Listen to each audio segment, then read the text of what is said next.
Bonjour, c'est Karen. Aujourd'hui, j'aborde une situation très fréquente chez les personnes qui utilisent le pendule de radiesthésie. Une situation qui crée souvent un doute et de la confusion. Et je vais vous apporter un éclairage clair pour comprendre ce qui se passe réellement. Alors restez bien avec moi. Il s'agit de ces moments où le pendule répond, la réponse est nette, cohérente et pourtant quelque chose bloque après. Pas dans l'outil, pas dans le mouvement, mais dans ce qui se passe entre la réponse et vous. Le pendule donne une information, mais une information n'est pas encore une intégration. Recevoir une réponse ne signifie pas automatiquement être prêt à l'entendre, être prêt à l'assumer, ni même savoir quoi en faire concrètement. Et cela n'a rien d'anormal. Beaucoup de personnes pensent que dès lors qu'une réponse est obtenue, le processus est terminé. En réalité, il ne fait que commencer. Le pendule ne répond pas à ce qui rassure, il ne répond pas à ce qui arrange, il ne répond pas à ce que l'on espère, mais à ce qui est juste à un moment donné. Et parfois, ce juste bouscule, demande un repositionnement intérieur ou encore met en lumière quelque chose que l'on n'était pas encore prêt à regarder.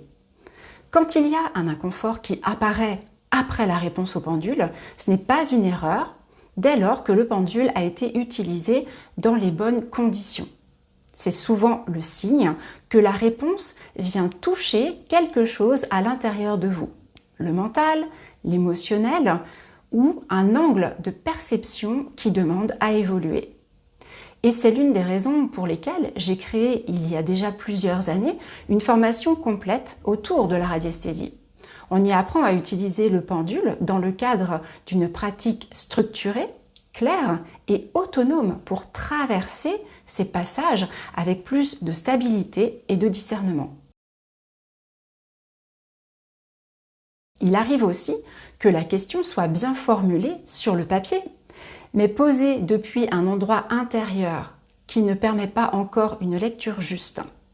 Pas parce que la personne fait mal, mais parce que l'émotion est trop impliquée, l'enjeu est trop fort ou le mental cherche encore à garder le contrôle. Dans ce cas-là, le pendule peut répondre, mais la personne ne reconnaît pas la réponse comme utilisable.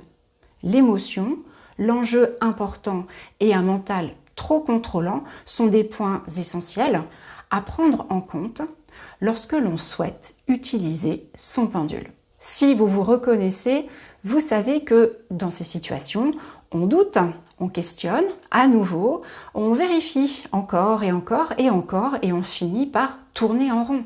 Donc le doute s'intensifie et vous ne savez plus quoi faire, vous êtes bloqué. Un point essentiel à bien comprendre, le pendule ne décide rien.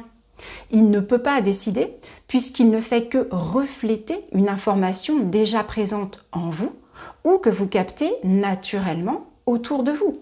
Le pendule n'est pas une autorité extérieure, ni un arbitre, ni une instance qui prend le pouvoir sur vous. C'est un révélateur. Il met en lumière une information lorsque le mental et l'émotionnel sont suffisamment apaisés et que vous êtes centré. Le pendule ne s'utilise pas dans la confusion intérieure, il se pratique après le retour au calme. Dans ces conditions, le pendule peut alors aider au discernement, non pas en court-circuitant la réflexion, mais en apportant une information là où l'analyse mentale seule atteint ses limites. Mais cela ne retire jamais une chose fondamentale. Vous restez entièrement libre. Libre de suivre la réponse, de prendre du temps, de ne pas agir tout de suite ou de revenir plus tard sur la question.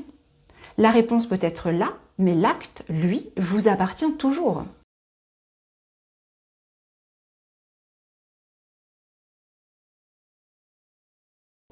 Elle sert à vous stabiliser, poser la question depuis le bon espace intérieur, reconnaître ce qui relève du mental, de l'émotion ou d'une véritable information intuitive.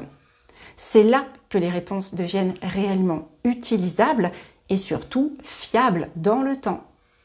Si vous avez parfois l'impression que le pendule répond, mais que vous ne savez pas quoi faire de la réponse, ce n'est ni une faille ni un manque d'intuition.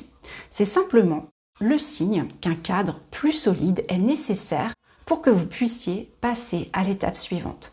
Prenez le temps d'observer ce qui se joue pour vous quand vous utilisez votre pendule de radiesthésie, sans vous juger, sans rien forcer, et acceptez vos observations.